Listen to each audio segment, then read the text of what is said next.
Olá a todos, eu sou o professor Rafael Egídio, eu sou do Instituto Federal do Paraná, campus Umuarama, e estamos aqui em mais uma aula de Sociologia. Porém, agora eu estou aqui acompanhado com o professor Tiago Soares e o professor Jefferson Silva, porque nós vamos iniciar uma playlist tratando a respeito do idealismo e, consequentemente, né, como que o idealismo influencia ou não nos rumos da própria sociologia. Como eu costumo deixar claro aí para os meus alunos, sempre que a gente está estudando um sociólogo, tem alguma filosofia ou tem um filósofo por trás. A sociologia ela se ampara muito na filosofia, e quando a gente está falando aí do idealismo, né, especialmente o idealismo alemão, ele é essencial para a gente entender todos os nossos sociólogos ou teóricos da sociedade clássicos. Não é? O exemplo está aqui do meu lado, né, o Karl Marx, né? Mas tanto Durkheim, tanto Weber, eles vão de alguma forma estabelecer algum diálogo com a filosofia. E hoje nós vamos tratar então de um filósofo fundamental aí para o idealismo alemão, que é Immanuel Kant, que tem uma obra bastante complexa, acredito que até para os filósofos, quanto mais para um sociólogo meia boca como eu, e por isso que eu convidei os dois professores para a gente fazer uma espécie de palestra, debate, aí uma conversa, na verdade, sobre a obra do Immanuel Kant, que, na verdade, eu vou ser aqui o aluno. Quem vai aprender sou eu, então, quem vai pôr as questões, quem vai perguntar as coisas óbvias, tá? Vocês dois já sabem, vai ser eu.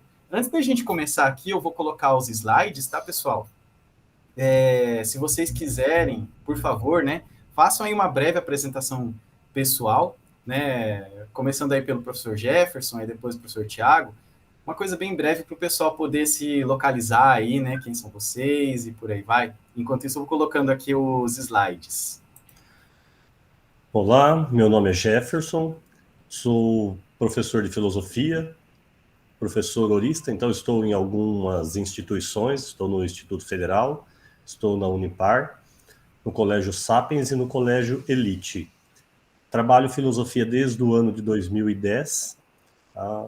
Uma pessoa apaixonada por filosofia, um estudioso dentro do possível, tá? Formado aqui pelo Instituto de Umuarama, Instituto Filosófico, depois reconhecido pela Faculdade de Curitiba, também com o mestrado na área de arte e educação pela Universidade Aberta de Portugal.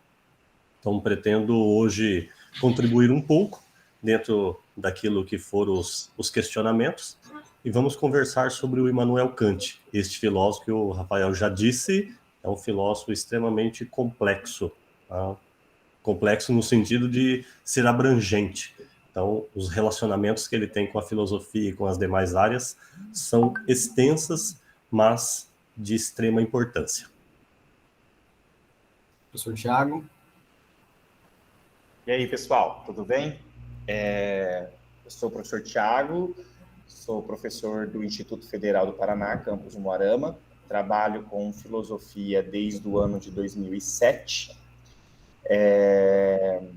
Fiz aí, formado nas mesmas escolas, praticamente, inicialmente, que o professor Jefferson, no Instituto, depois pela faculdade, validação da filosofia, né, o reconhecimento pela Faculdade Padre João Bagós, em Curitiba, mestre e doutor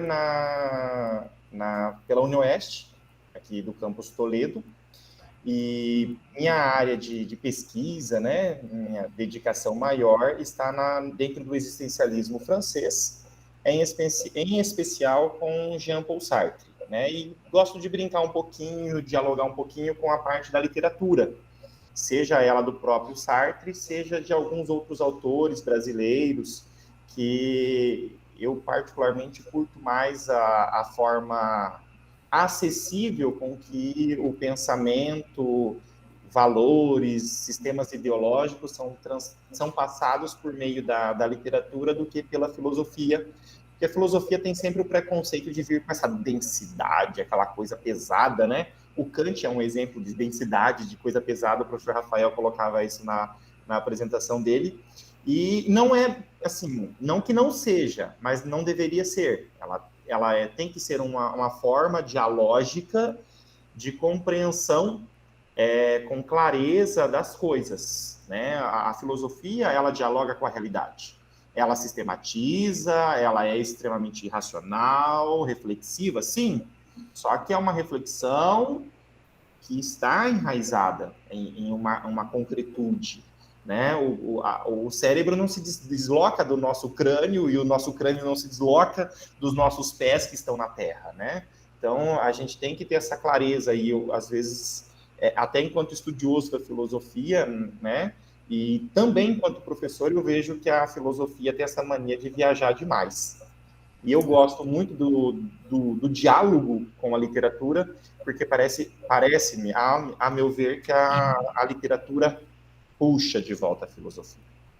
Ó, teu lugar é esse, teu lugar é aqui, sabe? Então, eu gosto muito desse diálogo, dessa brincadeira aí com as artes, mas em especial literatura e teatro. Bom? Que bacana. Legal. Até a gente poderia pensar, então, uma outra mesa aí falando de arte, teatro, que é uma coisa que me interessa bastante também. Mas, bom, eu sou o professor Rafael Egídio Léo e Silva, né? Nós 3 professores estamos ligados ao Instituto Federal do Paraná, campus Umuarama, e hoje, então, a gente vai falar sobre o Immanuel Kant, né? E a respeito do idealismo e os seus impactos na sociologia. Claro que hoje nós vamos falar muito mais sobre a obra do Kant, né? E como que ela pode ser impactada, né? Nos clássicos da sociologia, nos entendimentos sobre a sociedade. Gente, falando um pouquinho aí sobre a vida do Immanuel Kant, né? A gente tem aí esse retrato dele, que está um retrato, por sinal, bem bonito, tá? Eu acredito que na vida real o Kant ele estava um pouco longe de ser esse jovem aí tão bem constituído. Provavelmente o artista que pintou ele deve ter sido muito bem pago, né? O idealista, né, Rafael? Oi? Ou um idealista. O idealista, pode ser exatamente. O Kant deu umas aulas pro pintor e o pintor pintou o Kant sob o prisma do idealismo, pode ser, né? Bom, o Kant, então, gente, ele nasceu em 1724, olha ali, dia 22 de abril, né? No dia do aniversário da minha filha. Olha só. O meu aniversário é no dia que nasceu o Dostoiévski. Olha só que coisa importante e irrelevante ao mesmo tempo, né? Ele é de 22 de abril. Não sei qual é o signo dele, não sei se impacta alguma coisa, né? Touro. Falando de metafísica, né? Pode ser que às vezes tem algum significado aí, né? Algo místico. Pois é. Ele nasceu nessa cidade, que é a Königsberg, Prússia, que hoje ela está na Rússia, tá? Se eu não me engano, o nome da cidade hoje é Kaliningrado, que inclusive parece que é uma cidade turística e eles preservam muito da figura do Kant nessa cidade, que hoje ela se localiza na Rússia. Ele foi um filho de artesão humilde, ele estudou na Universidade de Königsberg. Depois de alguns anos como preceptor de famílias ricas, preceptor, gente, ele é como uma espécie de professor particular, né? Hoje que está aí essa moda do tal do homeschooling, né?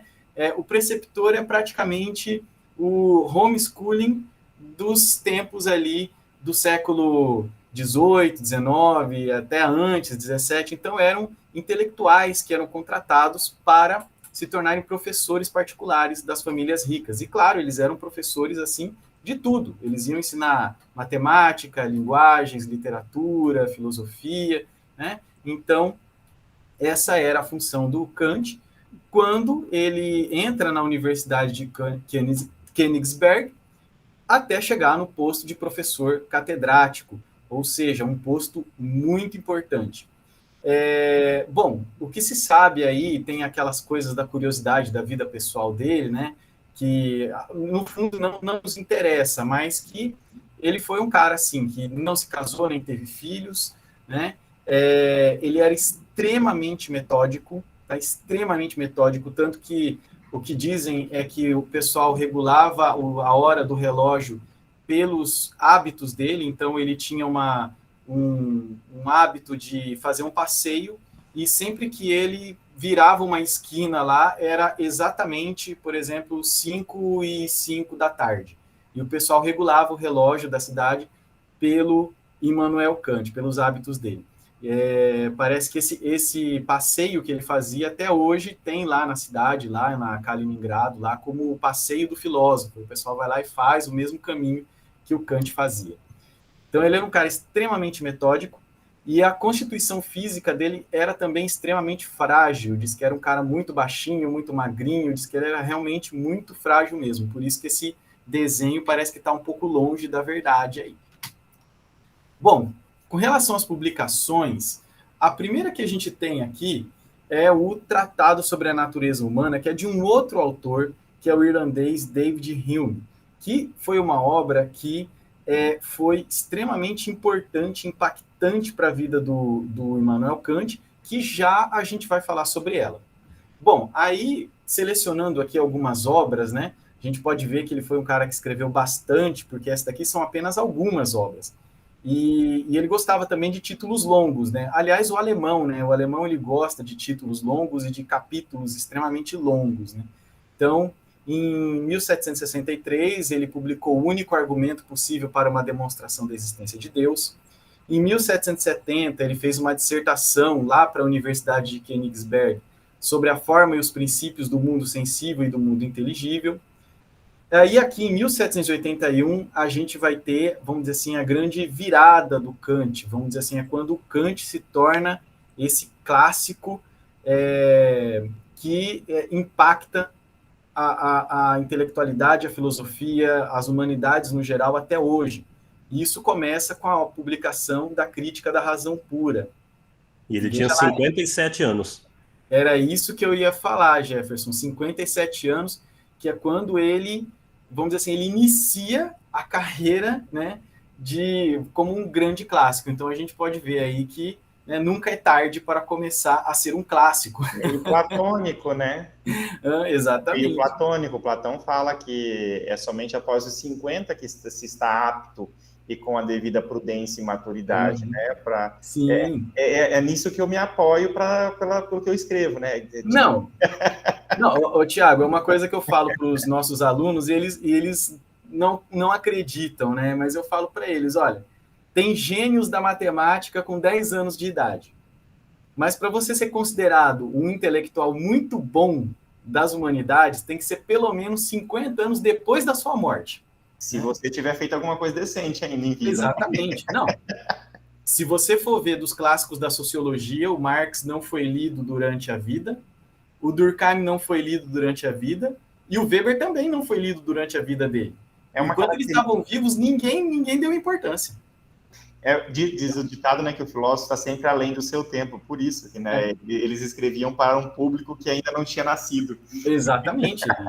E assim, é meio que, acho que é meio que uma maldição, né? Você sabe, assim, você tem que morrer para o pessoal começar a aprender o seu nome, né?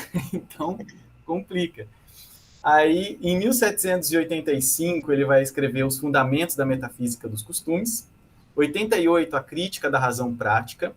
E em 1790, A Crítica da Faculdade de Julgar, fazendo aí as 3 críticas que o Kant vai escrever, né? A razão pura, a razão prática e a crítica do julgamento, como é chamado também.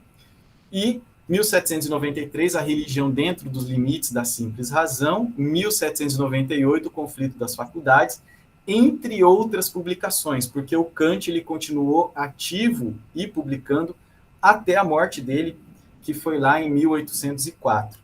Então, realmente, é um intelectual notável, com uma obra vastíssima, e a gente pode ver, né, que se você pega ali os textos dele de 63 até 98, olha só, a gente vai ter aí praticamente 40, 50 anos de produção. Então, isso também causa motivos para discussões e debates, porque, com certeza, o Kant de 1763 não é o Kant de 1790, nem o Kant de 1770. A gente muda, ainda bem, né?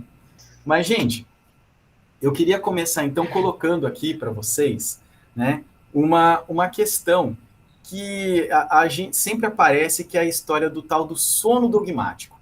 Né? O Kant leu o David Hume, né, que a gente referenciou ali, né, por isso que eu coloquei como primeira obra. Ele leu o David Hume e ele mesmo vai dizer que ele despertou de um sono dogmático. O que era esse sono dogmático? Bem, o Kant é visto como aquele que sintetiza, aquele que consegue relacionar racionalismo e empirismo. Quando a gente fala do Hume, esse sono dogmático, o Hume é um cético absolutista, é absoluto. O ceticismo para o Hume era uma regra geral. Nenhuma verdade absoluta e nenhuma verdade dura para sempre. Portanto, o hábito, né, a gente fala do hábito, o hábito para o Hume era um pecado mortal. Né? Quem se habituava a viver na repetição, na tradição, no costume, ou aquilo que os clássicos, de repente um Platão, um Aristóteles falou, um Agostinho, um Tomás de Aquino falou, quem vive repetindo o que eles falaram não é uma pessoa que merece crédito. Então a verdade se dá no dia a dia. Todos os dias nós aprendemos coisas novas, como um bom empirista, mas um empirista radical. E o racionalismo e o empirismo, ambos conseguem oferecer para o conhecimento joias, mas ambos conseguem oferecer para o conhecimento problemas, porque ambos acreditam que chegaram à verdade. O problema deles era o método. Como descobrir um método que eu possa conhecer com segurança o conhecimento? Como é possível conhecer o conhecimento? Daí a gente vai falar da teoria do conhecimento apenas a partir da modernidade, por causa desta conjuntura, né? O Descartes vai falar que, como um bom platônico, o conhecimento nasce conosco. Nós já nascemos com ele, as ideias inatas. Então são conhecimentos seguros. E através do método aí da dúvida, né, nós conseguimos depurar os nossos pensamentos e eliminar aquilo que nos engana, que são as ideias fictícias e as ideias adventícias, aquilo que vem de fora, ou seja, pelos 5 sentidos, e aquilo que nós criamos, né, como seres mitológicos, fantásticos, aí, às vezes um cavalo alado, né, as histórias em quadrinhos que eu diga, né, as histórias mitológicas que eu diga, nós somos capazes de inventar coisas das mais simples às mais absurdas. E pior do que inventar é acreditar no que nós inventamos, sem o devido exame.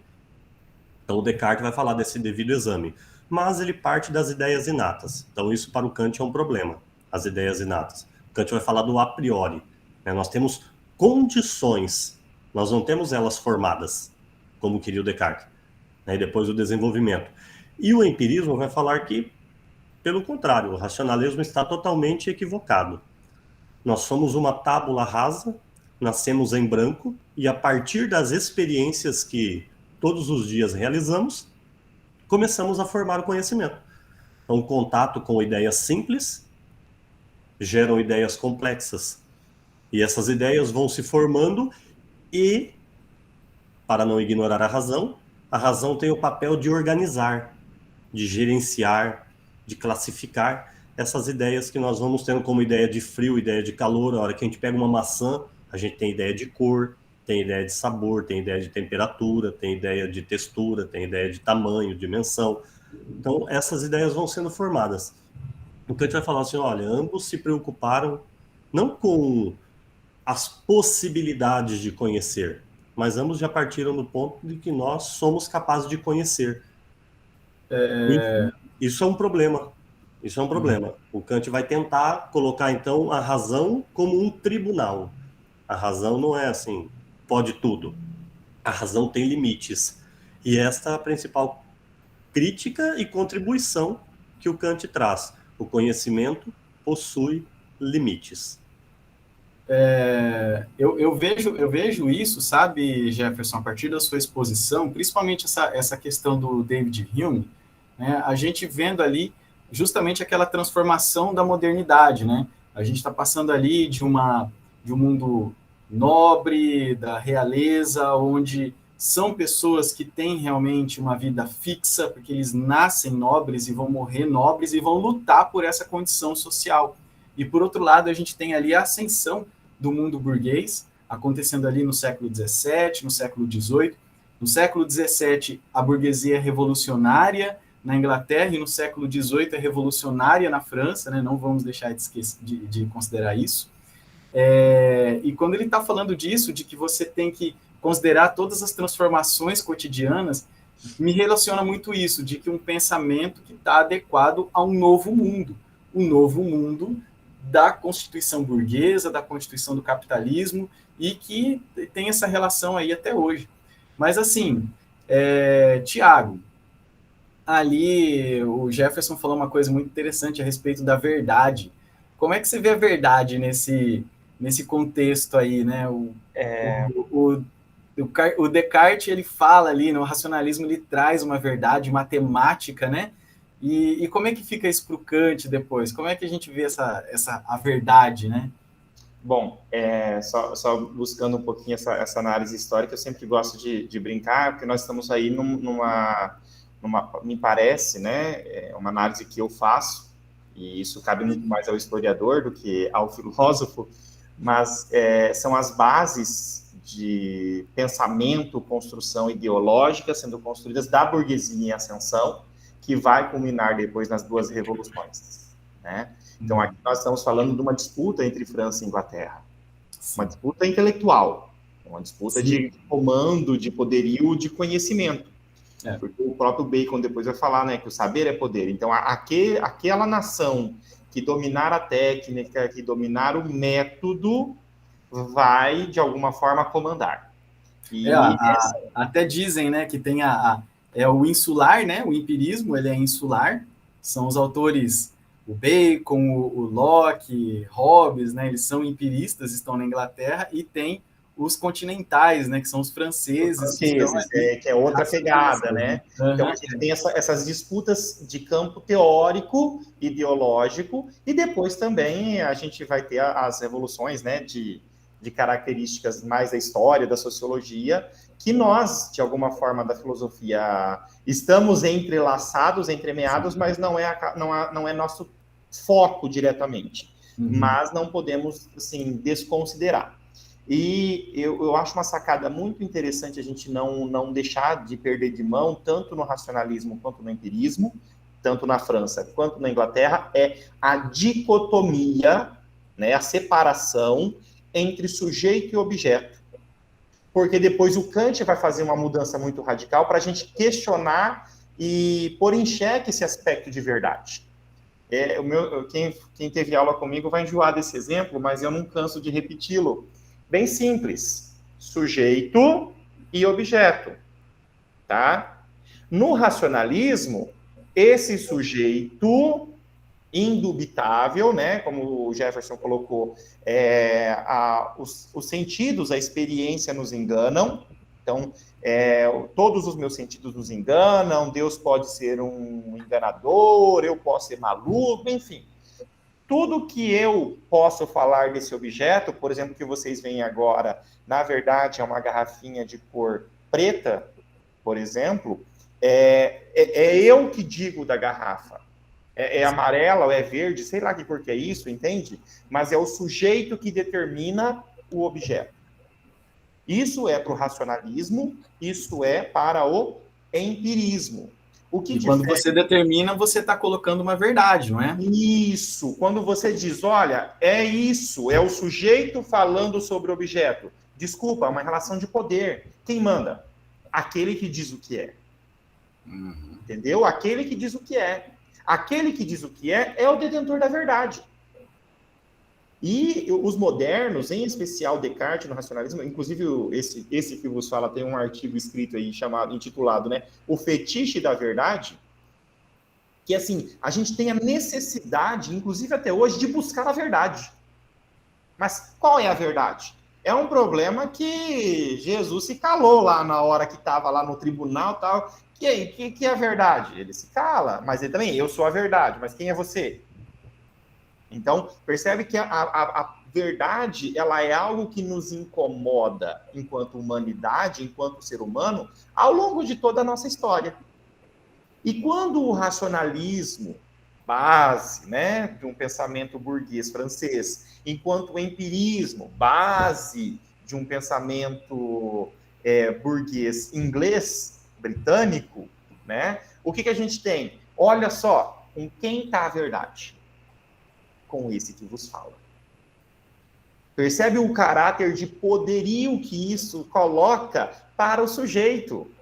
Uhum. Por isso que o Bacon depois vai falar que saber é poder. Porque quando você tem o saber, você detém a verdade. Quando você tem a verdade, você diz o que é certo e o que é errado. Você Exatamente. diz o que pode e o que não pode. O homem é a medida de todas as coisas. O homem é a medida de todas as coisas. A gente resgata Protágoras. Mas aí a gente vai ver, né? Qual homem, né?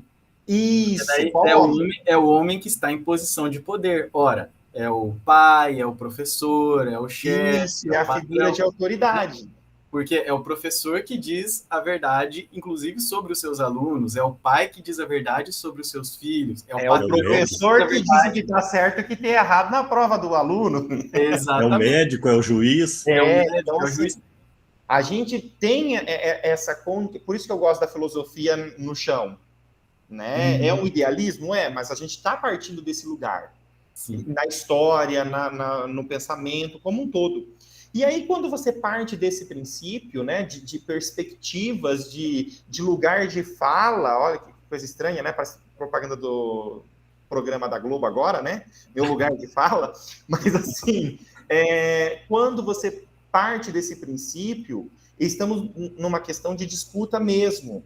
Porque o conhecimento, ele vai ser o meio de justificativa para exercícios políticos futuros, exercícios religiosos futuros.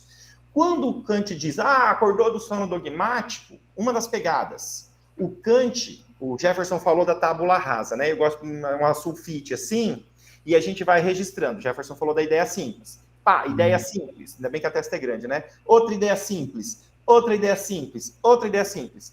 Aí, para o Locke, uma ideia simples se une à outra, forma uma ideia complexa. Várias juntas, eu tenho uma linha de raciocínio. Fechou. O que o Hume faz que o Kant saca? Ele fala, pera lá, elas não se associam de qualquer jeito. Tem regra. Tem uma regra para elas se associarem. Que regra é essa? Ele vai chamar de princípio de conexão de ideias. São 3. Então, a regra é simples. Ou a regra é clara? Arnaldo. A regra é clara, hoje já não fica, né, de Semana da Consciência Negra, a gente tem que cuidar, né? Mas vamos lá. Qual é o princípio? Primeiro princípio de semelhança. Por que essa ideia se uniu a essa e não àquela outra? Porque elas são vindas de coisas parecidas, semelhantes. Então, o primeiro princípio que uma ideia simples se une a outra ideia simples é o princípio de semelhança. Isso é regra? Não. Pode ser, mas pode não ser. Por isso que o Jefferson fala depois do hábito. Porque, às vezes, essa parece tanto com essa que a gente já... Isso é isso. Nem todo focinho de porco, às vezes, é tomada. Nem tudo aquilo que eu vejo, que parece ser, é.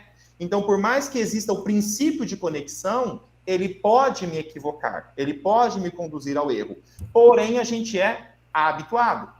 Outro princípio de contiguidade.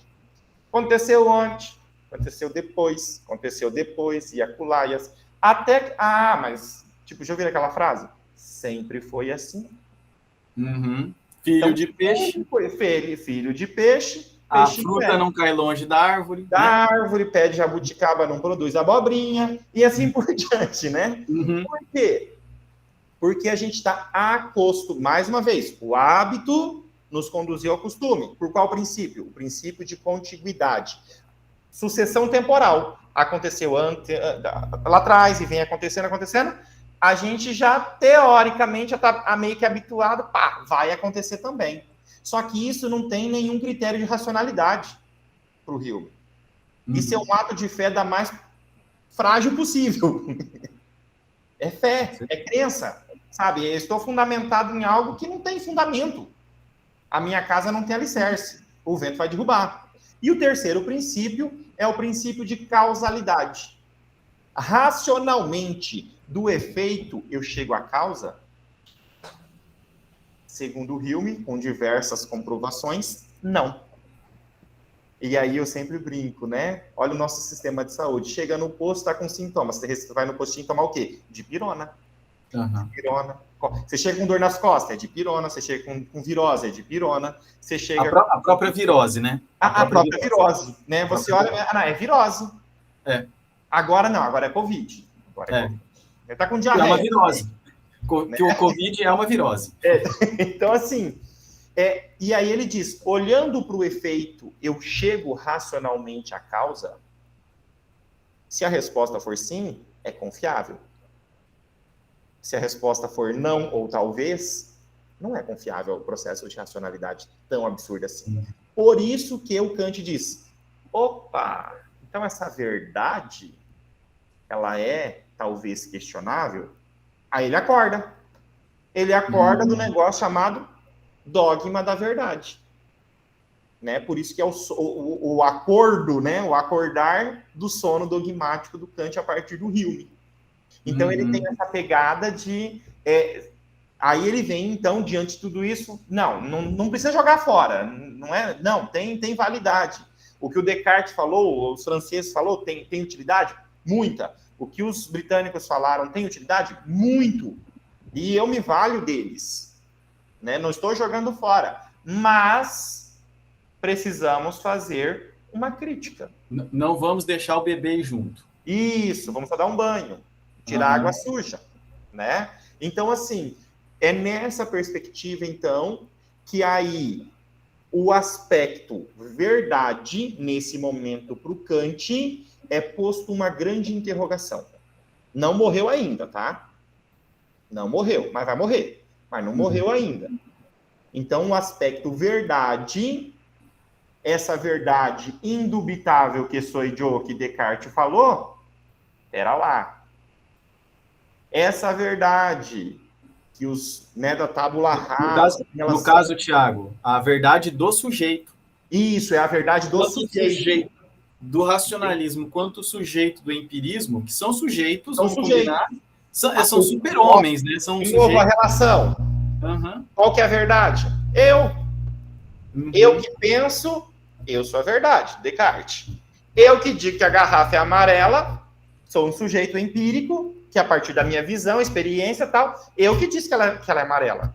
De novo, a verdade está comigo. Então, é essa verdade desse poderio do sujeito sobre o objeto, e não é uma simples garrafa. Quando a gente olha, qualquer coisa que eu coloque no lugar dessa garrafa, gente, está ocupando o lugar de objeto, inclusive outro ser humano. Sim. Inclusive outro ser humano. Então eu digo, por exemplo, extremamente preconceituoso e racista, só para ser pedagógico. Preto inferior. Eu coloquei um ser humano negro, por exemplo, num lugar de objeto, objetifiquei, portanto posso escravizá-lo, posso tratá-lo como um animal, como um objeto, e eu digo que ele é inferior. Pronto. Se eu sou a verdade, ele é inferior.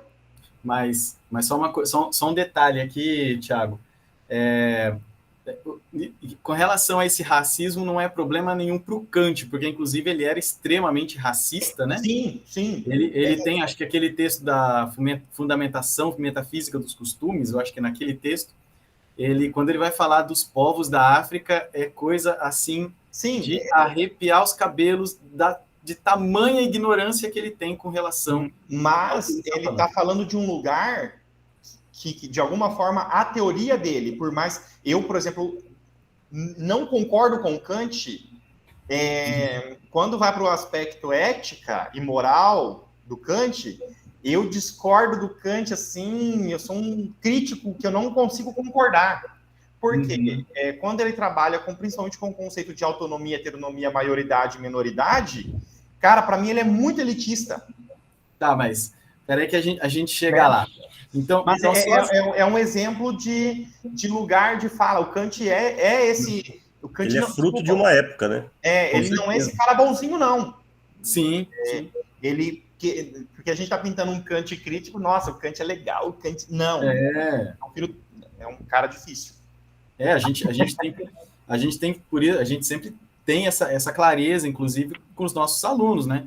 De que nós não estamos apresentando super-homens, semideuses, por mais que às vezes eles gostem de se apresentar assim, né? Mas não, eles é gente como a gente, eles eram pessoas como nós, inclusive com ideias bastante tortas para a época deles. Mas assim, uma coisa que eu achei interessante que vocês levantaram aí, é que quando a gente está falando então do sono dogmático e o cuidado, né, que a gente precisa ter, é que quando se fala de dogma, geralmente você está pensando ali no dogma religioso, da Igreja Católica, da Escolástica, e não. O Kant está, então, trazendo o dogma no sentido, inclusive, dos dogmas que a própria modernidade está trazendo sob a forma de racionalidade, né? E eu acho que isso a gente puxa para uma segunda questão que eu fui colocando aqui, né? Que é a ideia do Kant sobre o iluminismo, que é o Aufklärung, né, o famoso esclarecimento alemão, que eu acho, inclusive, essa palavra até mais bonita do que iluminismo, o esclarecimento, né? E por que essa ideia que ele faz do iluminismo ela é tão importante? Vamos entender o que o Kant coloca como conhecimento e o que o Kant coloca como pensamento. Tá? E por isso ele vai fazer uma crítica ao iluminismo, embora seja iluminista, é do período, né, iluminista, mas ele faz uma crítica ao iluminismo como aquele que é capaz de resolver, solucionar, que é capaz de enxergar, que é o ser que fica lá, né, a coruja que sai lá do fundo do pelo do coelho e fica olhando tudo de cima para baixo, né, como se fosse um grande olho, como se fosse... Posso fazer uma interferência? Me desculpa, Jefferson. Claro. Mas aí que é a interferência da história, né? Do historiador, né? Que quando a gente aprende na escola, a gente aprende o iluminismo, quando na verdade existiram os iluminismos, né? Porque é muito interessante a gente pensar que o iluminismo ele era um fenômeno nacional. Ele está estruturado juntamente com o Estado Nacional. Então, é quando os estados também começam a financiar grandemente ali cientistas. Então, a gente tem iluminismo inglês, iluminismo francês, iluminismo espanhol, iluminismo alemão, iluminismo português, tá, gente? Inclusive com grandes pesquisas que foram feitas no Brasil, que depois foram roubadas, mas isso aí é outro papo. Mas, assim, o iluminismo, ele é um fenômeno nacional. Então, quando o Kant está fazendo essa crítica ao iluminismo, ele pode estar criticando os outros iluminismos e marcando um iluminismo, que é o iluminismo germânico, né? E na literatura, tem dois momentos aí, o arcadismo e o romantismo. Tá? Que o romantismo é idealização. A idealização, a decepção com o ideal que você não alcança. O homem chega à frustração de criar para si uma capacidade que ele depois não dá conta. E nós vamos ver no Feuerbach, nós vamos ver no Nietzsche, esse homem que é medíocre, esse homem que acha que é um leão, que sai da condição de camelo, né, de servo, de submisso, chega ao estágio do leão e depois ele descobre que ele não é nada. Ele quer ocupar um lugar que ele não é capaz de dar conta desse lugar. Ele é malemão gatinho. Malemão gatinho. A hora que olha naquele espelho, vê aquela juba, né? Parece que ele é o cara. Fala assim, nossa, agora eu tô podendo. E quando ele vai fazer, ele descobre que ele não tem, né? Era para usar a marreta, ele tem talvez um martelo de plástico. E ele não consegue martelar nada. Então o Kant descobre que a gente tem limites. Que em algum ponto nós somos capazes de conhecer, porque nós já possuímos estrutura para conhecer. Kant fala da estrutura a priori, né? Nós somos seres de espaço e tempo, nós somos seres finitos, não somos seres ilimitados, né? Não temos a estrutura do Wolverine, a gente não consegue viver para sempre, né? Não consegue se regenerar. Nem no cérebro, nem na cartilagem a gente não se regenera para sempre. Mas nem o coitado do Wolverine conseguiu, né? Detalhe. Então ele vai criticar essa capacidade humana, essa prepotência humana de achar que pode tudo. Ao mesmo tempo que ele critica, ele também acha que o ser humano é capaz. Não é uma crítica assim, falar assim, então ele não é nada. Não, o ser humano é sim, bastante, o ser humano consegue, o ser humano alcança, mas não é de forma absoluta.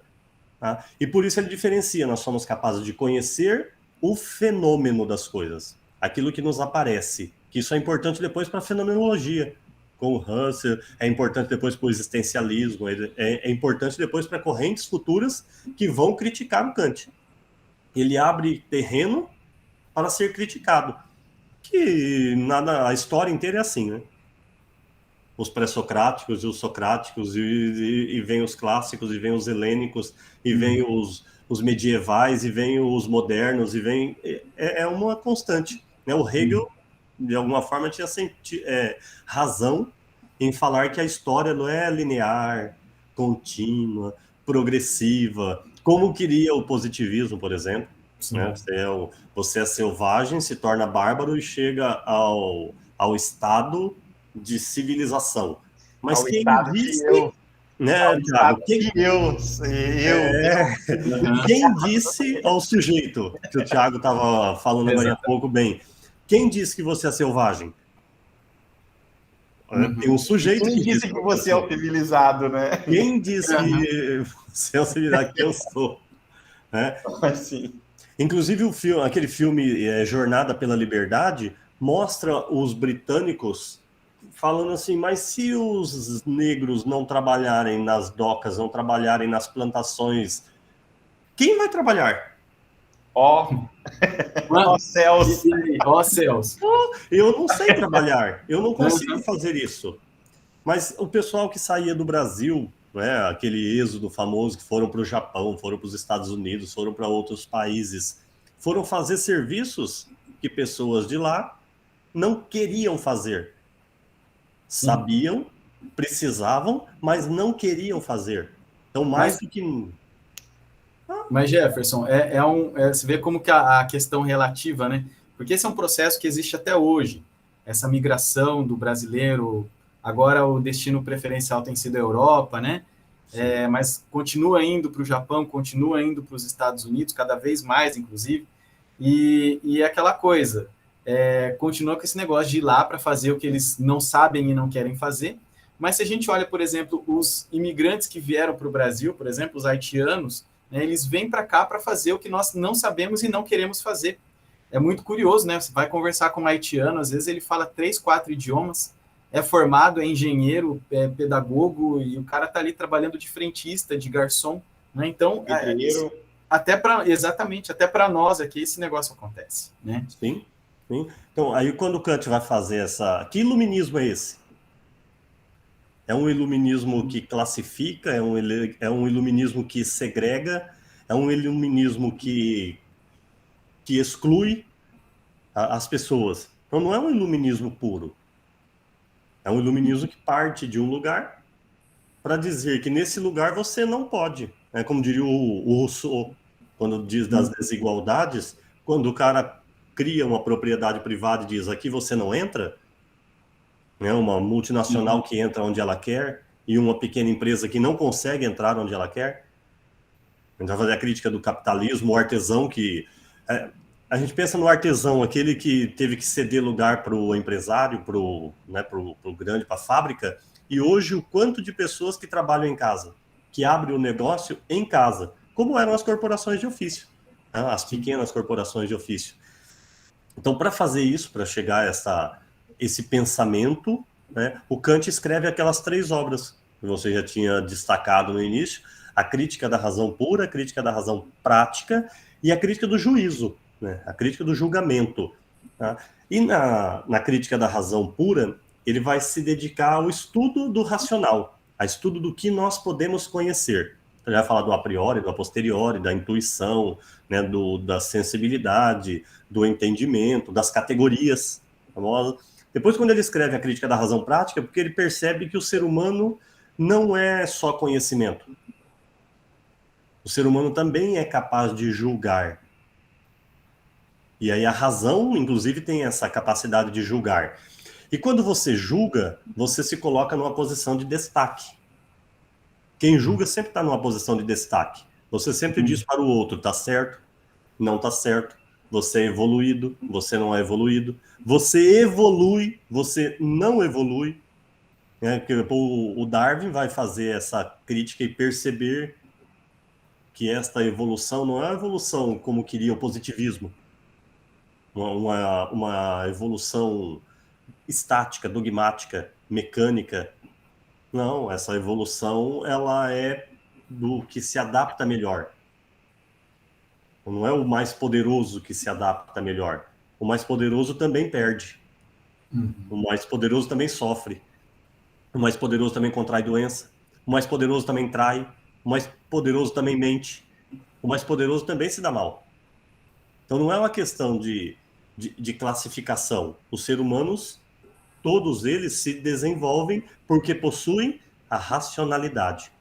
E um que depois vai ficar mais, a gente vai falar um pouco melhor, mas eu queria só já destacar aqui, o formalismo kantiano, né? O ato de vontade. Sou eu, sujeito, quem decido. Sempre. Mas eu não decido como queria o Descartes. Eu decido a partir do que aparece. E, portanto, eu gosto de falar da questão da traição. Você pode estar sendo traído há 10 anos. Se você não sabe, ninguém te falou, é como se você não estivesse sendo traído. Você pode ser, você já pode estar classificado, já pode estar certo que você vai ser demitido no final do ano. Mas se você só ficar sabendo no final do ano, só no final do ano você passou a conhecer aquilo que já existia durante o ano todo. Que já tinha sido decidido que você seria demitido. Mas, então, nós Jefferson, conhecemos... Jefferson, entre a traição e a tradição, é só uma letra de diferença. Então, se o cara é traído há 10 anos, não é traição, é tradição. Né? Olha, é um trocadilho muito, muito oportuno. Muito oportuno.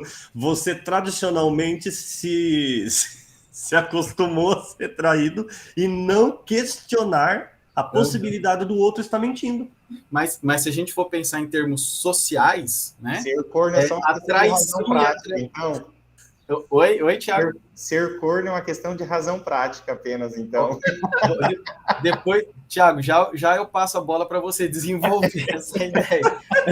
Mas se a gente for pensar em termos sociais, né? A traição e a tradição, elas existem juntas ali, porque toda tradição só tem sentido com a traição, não é? Sim. A traição dos mais jovens às regras impostas pelos mais velhos, que naquela época deles, eles também traíram aquelas tradições que existiam e por aí vai. E daí não é só a traição conjugal, a traição de uma amizade, um emprego, ideias, a traição de ideias. Sim. Não é? Então, que é muito mais complexa. A história está, assim, a forma como, por exemplo, acho que nós tivemos história, né, nas nossas grades de ensino fundamental e de educação básica, né?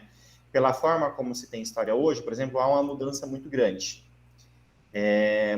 E aí, assim, eu estava vendo uma das formas da tradição e da traição. Esses dias eu estava vendo uma matéria de um pesquisador que encontrou cartas eu não me lembro agora qual etnia indígena, tá? Eu vou ficar devendo essa informação, relatando a visão da chegada dos portugueses, a história do Brasil contada em uma perspectiva indígena. Então, a nossa tradição trai esse olhar nativo, né? A nossa tradição de colonizados portugueses trai o olhar da nossa história pelos africanos. Então, assim, os europeus, de um modo geral, de alguma forma são contemplados, imigrantes e tal. Mas esses dois povos, né, os africanos que aqui foram trazidos e os indígenas que aqui viviam, por exemplo, a visão histórica que eles têm do nosso país, ela é traída, negligenciada. E olha que interessante o lugar de fala, de novo, do sujeito. A narrativa que nós temos da história, ela traz justamente esse olhar, tipo, esclarecedor. Eu sou iluminado, e nem é um quadro do antigo Faustão, tá? Eu sou o Buda. Eu sou iluminado, com devido conhecimento, sou o leão que o Jefferson falava, né, no começo que a gente começou a falar sobre esse slide, e eu digo quem está evoluído, quem não está evoluído, quem conhece, quem não conhece. Por quê? Porque eu sempre estive nesse lugar de dizer, essa é a tradição. Essa é a pergunta. Quem escreveu e com qual intenção? A pedido de quem foi escrito? Quando a gente fala assim, os reis, tinha alguém que escrevia a história dos reis. Será que foi exatamente daquele jeito que aconteceu? Ah, não, apaga. Isso não é para ser escrito. O cara só podia publicar ou ficar lá registrado. Portal da transparência.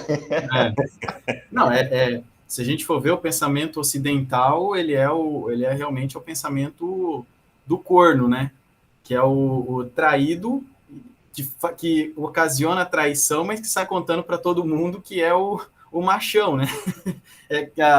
O pensamento ocidental é muito isso, né? Tipo, quem conta um conto aumenta o ponto, né? É exatamente bem essa ideia, né? Mas, assim, qual que é o significado ali da razão pura e a razão prática? Nós temos uma razão pura? Posso? Pode. Vamos lá. Kant divide, é como se tivesse assim, metafórico, pelo amor de Deus, tá? Não vão entender isso como regra. Como se de um lado aqui, tivesse razão pura. A questão do meu conhecimento. O que eu conheço, como eu conheço, a estrutura do meu processo de aprender. Tá? No outro lado está aqui. O que faço, como devo fazer, a questão prática da ação. Ética, moral, está aqui. Sim. Aí, assim, como que eu faço, porque eu conheço, orientar o que eu vou, a minha escolha. Aí eu vou ter o quê? No meio, tá? A crítica do juízo, que é o quê? A capacidade de julgar o que eu conheço, dar um valor para ele. Tá? E ao dar esse valor, eu consigo aplicá-lo, o meu conhecimento puro, porque o conhecimento puro não tem função. E o Kant trabalha justamente com isso. A possibilidade do conhecimento é só a possibilidade do conhecimento, é só o conhecimento. Ele não necessariamente está aplicado. Sim. Quem vai fazer a ponte do puro para o aplicado é o juízo. É a nossa capacidade de emitir valor, juízo de valor. É quase igual o fermento, né? Que sozinho ele não faz nada. Isso. Ele precisa de uma matéria propícia, né? Você não vai colocar fermento numa maçã e achar que ela vai crescer. Isso, exatamente. Eu preciso selecionar qual é a informação desse lado aqui, do meu entendimento puro, que vai fortalecer um determinado campo da minha prática, da minha ação aqui. Mas quem é que vai fazer a seleção dessa informação daqui? É a do meio, é a ponte, é o meu juízo. Mas é claro que isso daí funciona assim, na Alemanha, né? Porque se fosse aqui no Brasil, por exemplo, a gente tem o juízo, que tem o conhecimento das leis, por exemplo, mas que na prática, né, ele tira o candidato de uma eleição para se tornar ministro do candidato que ele beneficiou prendendo aquele antigo. É mais ou menos isso. Ou seja, você tem um conhecimento, você pode até ter uma posição de julgamento, mas na prática... Mas a gente não... Até hoje, se a gente comparar Brasil com a Alemanha, eu sei que a Alemanha tem um monte de BO também, tá? Mas, vamos lá, né? A Merkel ficou quantos anos lá, né? Exatamente. E nós tivemos quem, né? Olha com quem que a gente tá e olha com quem estavam os alemães. Pronto. Então, né? Sobre esse assunto, tem mais alguma coisa que vocês querem acrescentar? Podemos pular para o... Eu acho que só o Jefferson falava do conceito de fenômeno. Vem slide para frente, falando de fenômeno ou não? O fenômeno... Só vai ter, só para a gente falar do sujeito e falar da sociedade, Isso. O fenômeno e o númeno. Tá, então tá. Então, lá na frente eu falo, então, que o Jefferson comentou, eu queria... Mas eu guardo para lá. Isso. Bom, eu queria até destacar essa frase aqui do professor Jefferson aqui, que eu achei muito, muito legal. A razão nos torna capazes universalmente. Somos pessoas e sabemos que somos pessoas. Impedir que as pessoas se desenvolvam na sua plenitude é uma violência contra a razão. Agir de acordo com a consciência universalizável, o que pode ser feito por mim e pode ser feito por todos, o que pode ser feito a mim pode ser feito a todos, né? É muito um pensamento bem kantiano, e vamos pensar assim, eu acho que isso é o suco do idealismo, né? Porque realmente é um idealismo completo, né? Se você pensar como exemplo... categórico em outras palavras. Se você pensar na mentira, o Kant ou no roubo, né? Pensa na mentira ou pensa no roubo. Então, assim, vamos pensar na mentira, pensando até nas fake news que a gente tem hoje, né, Jefferson? Sim. Se eu minto para alguém, eu estou dando o direito de qualquer pessoa mentir para mim. Ou de só mentir também. Uhum. Ou de só mentirem para você. Ou de só mentir. A pessoa pode mentir. Eu estou legitimando a ação de mentir. Então, mentir pode. Tá valendo. Mentir, nesse ponto, se torna um dever. Para o Kant, mentir se torna um dever, porque é uma ação racional. É um ato da vontade. Então, agora, se eu posso mentir, o outro pode mentir, o outro pode mentir, o outro pode mentir, que relação de confiança existe? Nenhuma. Assim como o roubo, se eu digo que eu posso roubar, o outro pode roubar, o outro pode roubar, o outro pode roubar, ou seja, o roubo é um dever, o roubo pode enquanto moral, o roubo pode, a regra vale para todo mundo, por isso ela é universalizável, né? E assim, ao ter um objeto, eu estou dizendo ao outro, você pode pegar ele de mim. E eu posso pegar o seu. As relações se tornam insustentáveis, se tornam impraticáveis. E por isso que eu tenho pavor a uma frase. Eu tenho pavor a uma frase. A minha liberdade termina onde começa a sua. A liberdade não termina nunca. Não existe término de liberdade. Até porque ela não é plena. Não existe liberdade plena, absoluta, né? Nem mesmo o Sartre vai falar que existe a liberdade plena, absoluta, né? A liberdade existe e nós somos seres de liberdade, mas dentro das nossas condições finitas, dentro da nossa limitação. Eu não posso me tornar um leão. Eu não posso atravessar uma parede. Eu não posso me desintegrar. Então, existem limitações da natureza, limitações físicas, tá? Mas eu sou um ser de escolha. Né? É a questão para o Sartre. Mas para o Kant, eu sou autolegislador. Então, todas as leis funcionam, qualquer lei, né? Toda lei, qualquer lei funciona para todas as pessoas. E só esta lei pode ser praticável porque só ela é uma lei moral. E ela orienta a ação do indivíduo para a sociedade. E do indivíduo na sociedade. Esse indivíduo que forma a sociedade, o Kant vai fazer depois uma distinção na hora de chegar lá na sociedade, a gente fala dessa questão das leis naturais e da lei positiva. Existem leis naturais que eu não posso ir contra elas. Eu sou um ser limitado por essência, por natureza. Não por essência, o Kant não vai falar nessa terminologia. Mas por natureza eu sou um ser limitado. Físico, biológico, tá? Sou um ser finito, sou um ser que acaba, sou um ser que começa. Eu não posso decidir quando eu começo. A razão tem limites? A razão, para o Kant, nós não conhecemos os limites dela. Ela possui limite, tá? Porque nós não somos plenos, absolutos, onisciente, onipotente, onipresente, mas nós não conhecemos os limites da razão, a não ser o limite do conhecimento. Né? Fazendo a diferença aqui do que nós conhecemos e do que nós somos capazes de pensar. Porque para o Kant tem a diferença do que é possível conhecer e do que é possível pensar. Eu consigo pensar Deus, mas não consigo conhecer Deus. Eu consigo pensar a eternidade, mas não consigo conhecer a eternidade. Certo. Eu consigo pensar a felicidade, pensar na felicidade, meios de felicidade, mas não consigo conhecer a felicidade, né? Que aí é o númeno. fenômeno. Daí a gente entra daqui a pouco. Antes de passar a bola para o Thiago, que ele ia falar alguma coisa, isso me lembrou quando você falou do roubo, viu, Jefferson? Justamente a questão do lucro, né? Porque o lucro ele é uma palavra assim muito gozada, eu acho, assim, né? Porque quando você olha a raiz latina, o lucro, né, ele significa duas coisas, que é a conquista, não é? Tanto que, inclusive, em português, a gente tem o lograr êxito, né? Lograr, né? Lograr êxito, né? Então, você conquistou. Mas também é uma enganação, que é o logro, né? Então, quando você logra alguém, você está enganando essa pessoa.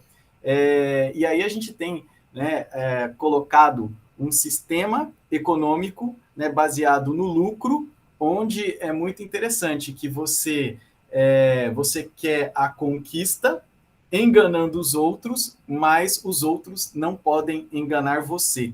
Se você conseguir equilibrar muito bem isso, você vai ser aquele capitalista, né? Você vai ser aquele cara que vende cursos de como investir no YouTube. Isso com certeza, né? Thiago, você quer falar alguma? Eu trouxe aqui, me veio a memória na fala do Jefferson, um exemplo, só vou dar um exemplo e não tenho mais nada para falar, da ideia de universalização da ação e da questão das liberdades, né? É o amigo secreto. Porém, aquela modalidade amigo da onça, né? Sim. Em que eu pego o presente, daí vem alguém, olha o meu presente, vai e pega para ele. Cara, é assim, a gente faz um parênteses da realidade em que isso é permitido. Sim. E de comum acordo, que ninguém entra na brincadeira sem saber da regra, né? Mas mesmo sabendo da regra, é muito engraçado ver como que as pessoas ficam inconformadas, de bico mesmo assim, porque veio alguém e mesmo podendo. Mesmo sabendo que eu vou poder pegar de alguém. E tenta contornar, né? Tenta até negociar a regra. Isso, depois que ela tá valendo. Depois deixa lá para mim, você já tem, na sua casa eu já viu igual, a pessoa negocia a regra. Você negocia a regra depois que o jogo começou. Exatamente. Isso é muito verdade. A regra, né? E eu gosto de observar esses amigos da onça e amigos secretos também, porque, assim, cara, amigo secreto mesmo eu não participo mais, porque, assim, o pessoal fala assim, não, presentes até R$50. Aí, quando você vai ver, o cara tá dando um carro pro outro. Vocês já viram aquele sketch do Portas dos Fundos? É bem assim. O cara tá dando um carro pro outro. Você fala assim, mas não era R$50? Não, isso aí é só um mero detalhe. Você fala, mas como, cara? Eu comprei um presente de R$50. Mas, gente, vamos... na Havaiana. Exatamente. Eu ganhei um carro e eu vou dar uma Havaianas, cara. Eu tenho vergonha disso. Mas, enfim...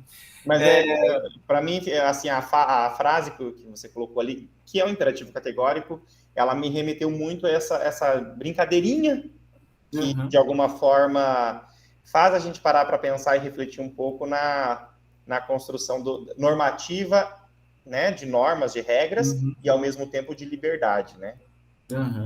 Então, já você falando aí, Thiago, vamos passar para a próxima questão, que é qual que é a visão que o Kant vai fazer sobre o indivíduo, né? Porque o que se fala, que a gente vê, inclusive, na sociologia, na tendência idealista na sociologia, é sempre do individualismo, né? O Weber mesmo, ele fala do individualismo metodológico, né? A sociedade sendo constituída a partir do indivíduo. Bom... Ô, Thiago, ali a respeito de autonomia, que eu sei que isso é um tema que você gosta de trabalhar bastante, como é que a gente vê essa ideia da autonomia do indivíduo? Bom, bora lá, então. É muito claro isso que você colocou, a liberdade e a autonomia. Liberdade... Quem colocou... Esses slides são do Jefferson, tá? Eu só roubei. A capacidade humana de autolegislar. Sou fã dos slides do Jefferson. É que o Jefferson, inclusive, ele já falou sobre a liberdade, não sei se você já percebeu. ele faz os slides e ele se adianta e tal, e eu tô aqui tentando mediar, né?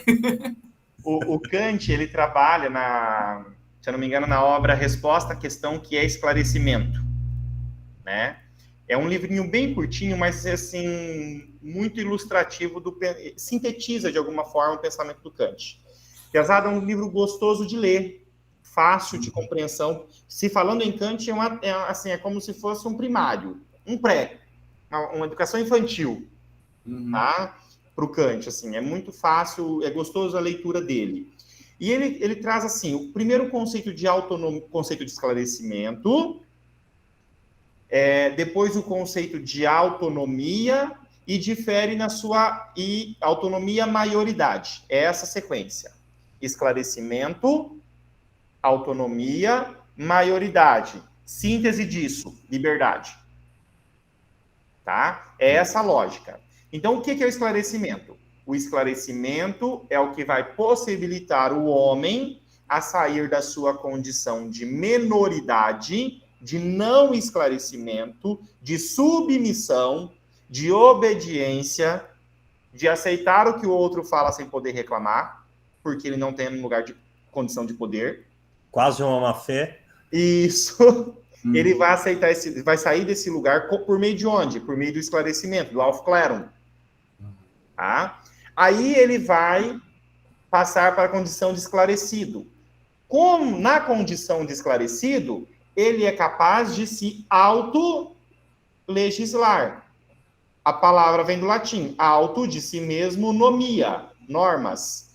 Então, quem é o autônomo? Aquele sujeito capaz de criar a sua própria regra. Qual regra? Aquela que a gente viu no slide anterior. Exatamente, eu não posso fazer para o outro aquilo que eu não posso receber do outro. Somente quem vai ter essa condição? Aqueles que têm o devido esclarecimento. Então, estando nessa condição de esclarecido, autônomo, sou livre para criar a lei. Porém, não sou livre para não cumprir a lei. Isso é uma grande sacada em Kant. Porque, às vezes, a gente acha que ser livre é poder fazer o que quiser. Não, em Kant, não. Você é livre para definir a regra. Definiu a regra, meu filho? Cumpra. É a brincadeira do joguinho do amigo secreto. Você não pode negociar a regra depois que deu play. Exatamente. Mas esse é o brasileiro, né? O brasileiro faz a regra para poder, né, negociar em cima dela. A gente está fazendo a PEC dos precatórios. Exatamente. Negociando o teto de gastos. Depois que a lei do teto de gastos está valendo. A gente tem uma lei vigente, ao invés de cumprir a lei vigente, a gente negocia e muda a lei. Mas o negócio está valendo. Está no meio do jogo. Exatamente. Entendeu? Essa é a sacada do Kant. Não, quem fizer gol, perde.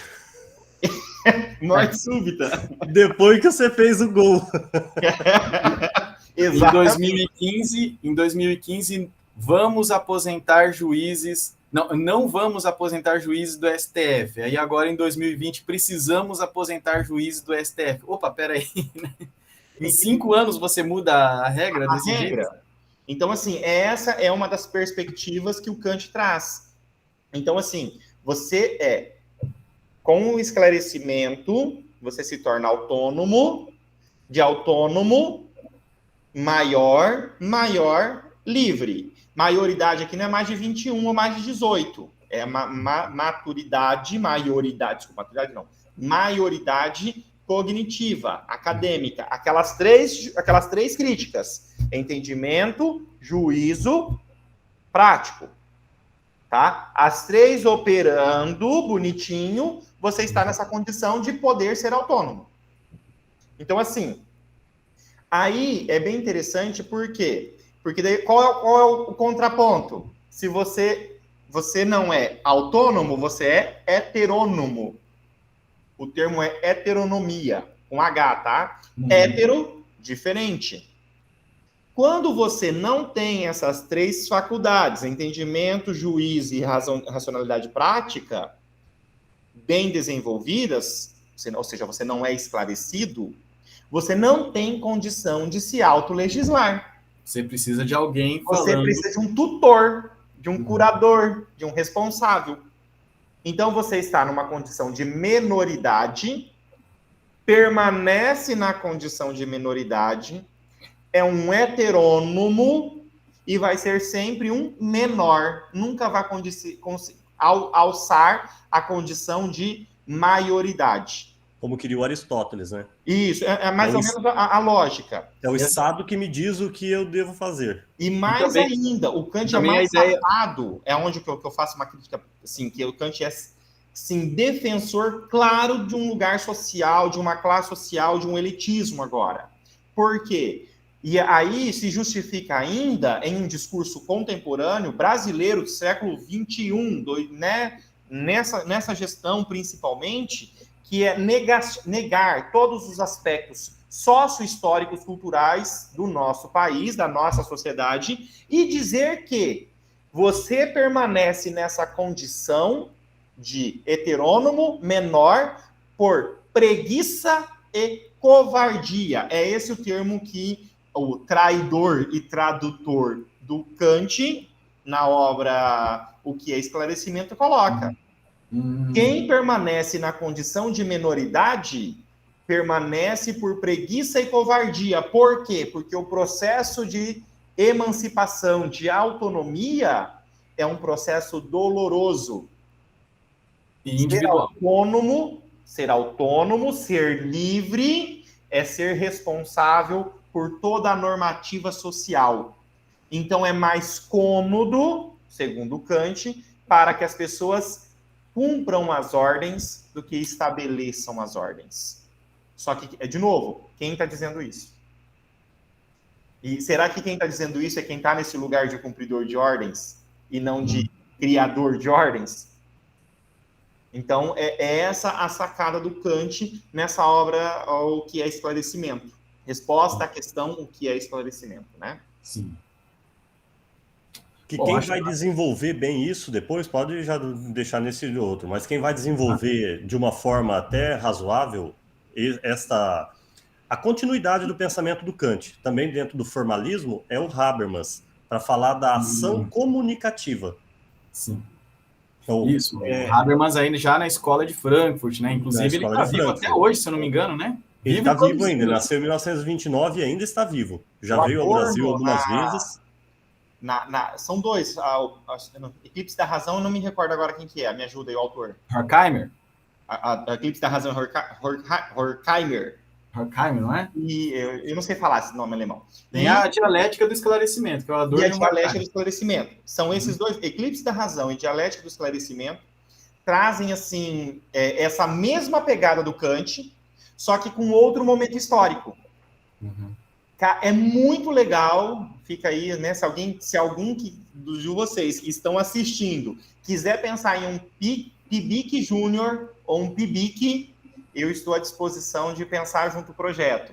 Porque é brincar com esse tema, esclarecimento. Como que esse esclarecimento é visto, estudado, percebido na Alemanha em dois contextos diferentes. O contexto pós-guerra e o contexto de término de revolução, né, de começo de revolução burguesa.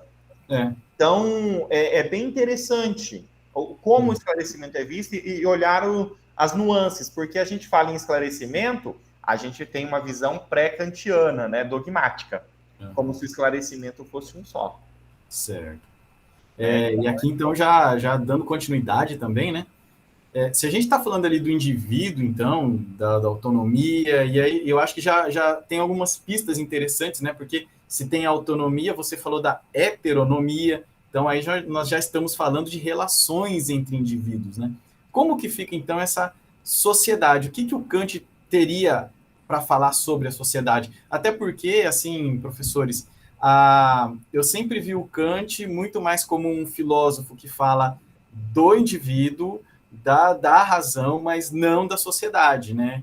E agora eu estou vendo que não, que existe realmente assim uma continuidade desse pensamento dele, do indivíduo para o social, é isso? Então, nesse ponto, ele lembra um pouco Aristóteles. Não é possível ser feliz sozinho, individualmente. Porque o indivíduo não se faz individualmente. Ele é esclarecido individualmente. Ele alcança a maioridade? Sim. Isso é possível sozinho. Tá? Mas ela não se faz, não acontece isoladamente. Tá? Por isso ele vai fazer uma diferenciação aqui do indivíduo, que ele é autolegislador. Então ele é causa de si. Ele não tem como finalidade algo. Porque se você tem como finalidade algo, você está traindo seus princípios, ou o princípio do dever. Então, a ação para o Kant simplesmente é porque é. Por que eu não devo mentir? Porque mentir é errado, ponto. Por que eu não devo trair? Porque trair é errado, ponto. E por que isso é errado? Porque eu não posso tornar isso universal. Porque senão isso vai me ferrar, porque daí o outro vai poder fazer comigo. Mas para o Kant, ele não coloca nesse peso. Nessa ideia, porque para ele, aí faz a diferença do imperativo categórico e do imperativo hipotético. Então eu posso fazer para ter de volta, então eu faço bem para que o outro me faça o bem, isso é hipotético. Estudo tal coisa para ter tal diploma e conseguir tal emprego, esse é no reino dos fins. Então eu utilizo meios para chegar ao fim. Quero ser um professor, estudo para me tornar. Quero ser isso, faço isso. Esse é um mundo hipotético, que o Kant diz, ele existe. Ele existe. Mas para o Kant, o mundo moral, ele é categórico. Ele tem um mandamento. Faça. Por quê? Apenas porque é um esclarecimento que o Tiago acabou de explicar. Bem, apenas faça. Por quê? Porque é certo fazer. Por isso que ele recebe muita crítica. Porque o Kant não abre para o diálogo. Não existe diálogo no Kant. O Kant, a regra para ele é um mandamento claro. Faça, cumpra-se, é isto e ponto. Mas é isso por causa do esclarecimento, tá? Não é isso aleatoriamente. Nossa. A lei do dever que está dentro de nós e que nós percebemos ela a partir da liberdade, porque fazemos e somos responsáveis pelo que fazemos. Agora imagine uma pessoa roubar e falar assim, fui eu que roubei. Perdeu a graça. Porque roubar tem que ser escondido, não dá pra roubar assim. Tudo bem, né? Que há pessoas que roubam explicitamente, né? De repente um político ou um outro assim consegue roubar explicitamente, mas ele dá um jeitinho de burlar as regras. Mas para o Kant, imagina você falar assim, eu vou te trair hoje à noite. Não dá. Eu vou passar a perna em você. O Kant fala, eu só posso fazer as coisas porque eu sou capaz de assumi-las. Isso no nível da individualidade. Por isso que a educação é importante. A educação é sempre individual. Depois que você está bem formado, esclarecido, maior, né, a maioridade da razão, agora eu posso viver em sociedade. Porque eu não vou cumprir a lei lá, não posso atravessar o sinal vermelho porque eu vou levar multa. Não, eu não vou atravessar o sinal vermelho porque atravessar o sinal vermelho é errado. Só. Não vou roubar por quê? Porque roubar é errado. Então, agora eu estou pronto para viver em sociedade. Não existe uma perspectiva em Kant das classes. Sim. Tá? Em Kant não existe essa perspectiva de classes. É duas, e uma manda, a outra vai obedecer. E quem vai estar no lugar de mandar é definido, como o Jefferson colocou, pelo esclarecimento, pela razão, e a que vai estar no lugar de obedecer vai ser definido pelo não esclarecimento e pela não razão. E o que torna todos capazes de alcançar a classe de mandantes, não de imposição, mandante assim como um líder, não como um chefe, é a razão. Porque todos nós possuímos a mesma capacidade, a capacidade racional. Não existe a capacidade racional do servo, do selvagem, do bárbaro e do civilizado. A razão é igual para todos. É como um denominador comum. Certo. A razão é igual para todos. Não igualdade assim na questão de cálculo, é mais inteligente, menos inteligente. É a parte a igualdade moral. A igualdade moral. Quando o Jefferson coloca assim que a razão é a mesma para todos, a estrutura da racionalidade humana é a mesma para todos. A mesma estrutura racional que eu tenho, Rafael, Jefferson, qualquer outra pessoa, tem também. Certo. Portanto, é não inclusiva a minha fala, tá? Ela é completamente não inclusiva. Mas, assim, tipo, se você não aprendeu, se você não... Tipo, você tinha condições. Você tinha uma estrutura humana que te possibilitou isso. Por isso que eu faço uma crítica ao Kant. Ele desconsidera os aspectos sócio-históricos quando ele afirma isso. Então, eu não consigo concordar com o Kant, eu acho ele lógico, coerente e tudo mais, mas eu não consigo me afeiçoar ao pensamento kantiano justamente por essa postura de desconsiderar esse elemento que, para mim, ele é fundamental na construção de um indivíduo. É por isso que ele é considerado idealista, porque ele parte de um lugar onde as coisas funcionam na sua plenitude, na sua perfeição. É como se não existisse problema. As pessoas não chegam lá porque não querem. Não existe o problema de não as oportunidades iguais, por exemplo. As pessoas que nascem em condições precárias, econômicas, o acesso. Para o Kant, isso ele não discute, ele não conversa sobre isso. Assim, para o Kant, então, para a gente fazer uma síntese, quando você tem a autonomia, você tem autonomia para si, mas para os outros também, que não têm autonomia. Significaria isso? Sim, eu me torno responsável por todos os outros em sociedade. E aqueles sou responsável por mim, e aí eu alcanço a maioridade. Certo. A partir da minha maioridade, agora eu posso ser responsável por todos os outros. Mas e quando esses outros não têm autonomia, eu me torno muito mais do que responsável, eu me torno uma autoridade. Então, mas eu não sou responsável aos outros para dizer aos outros o que eles façam, o que eles devem fazer. Para o Kant, eu não digo para o outro, você não deve mentir. Eu não minto. Por isso é o sujeito, o eu, né, a autonomia da razão. Eu não minto. Agora eu não falo para você, porque eu não menti, você também não deve mentir. Mas quando eu vou para a política, isso se concretiza, Jefferson. Isso, aí na vida em sociedade, por quê? Aí quando Kant... eu vou, por exemplo, para a paz perpétua, que é uma perspectiva de construção Estado, sim. Aí essa fala ela não cabe mais, porque ela só vale quando eu estou falando do indivíduo. Sim, porque mas aí que tá, o indivíduo alcançou a maioridade, agora ele está pronto para viver em sociedade. Então lá a gente não precisa mais discutir essas questões em sociedade, porque o indivíduo já alcançou a maioridade. E por isso que ele é excludente, elitista. Porque ele não parte do ponto de que alguns não chegaram, de que alguns se recusaram, ou de que alguns não tiveram condições, de que alguns não tiveram oportunidade. O Kant não conversa sobre essas questões. E este é um ponto, assim, que ficou falho na teoria dele. Tá? Ficou vago, é um hiato.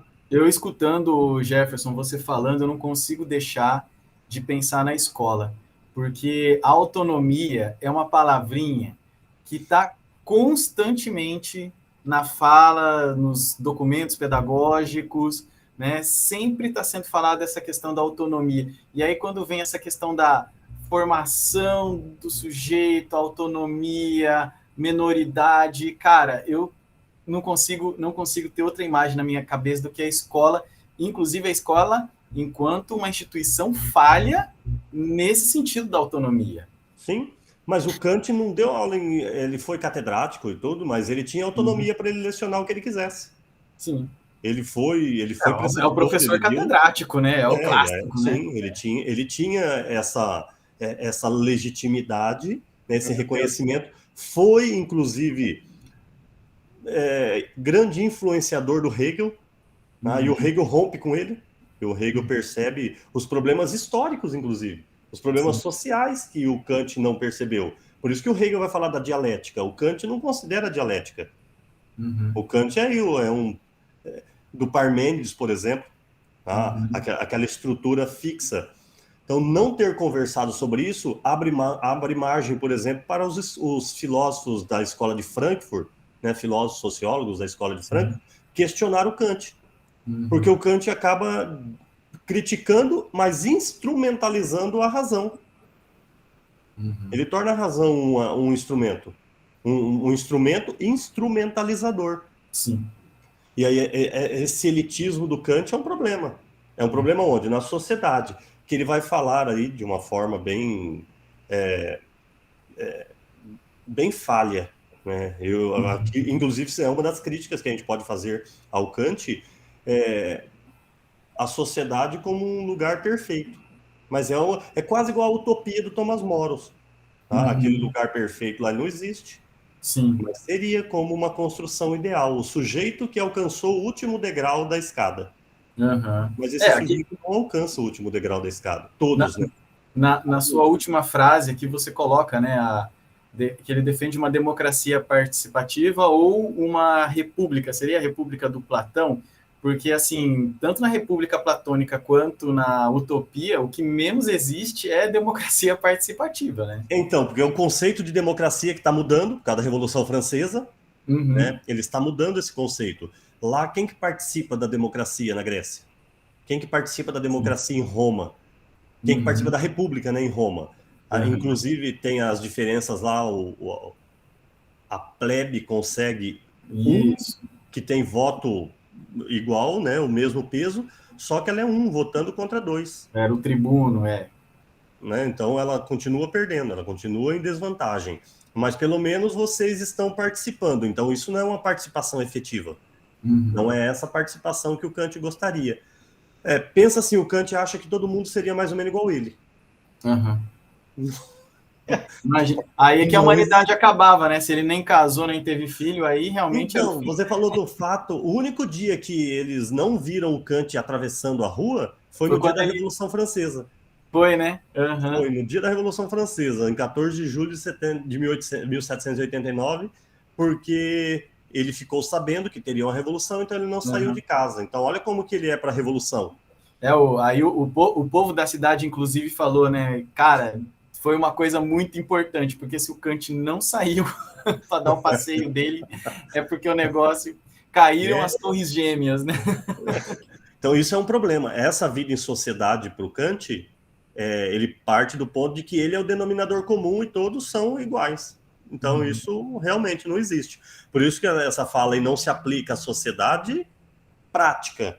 Se aplica à sociedade pura.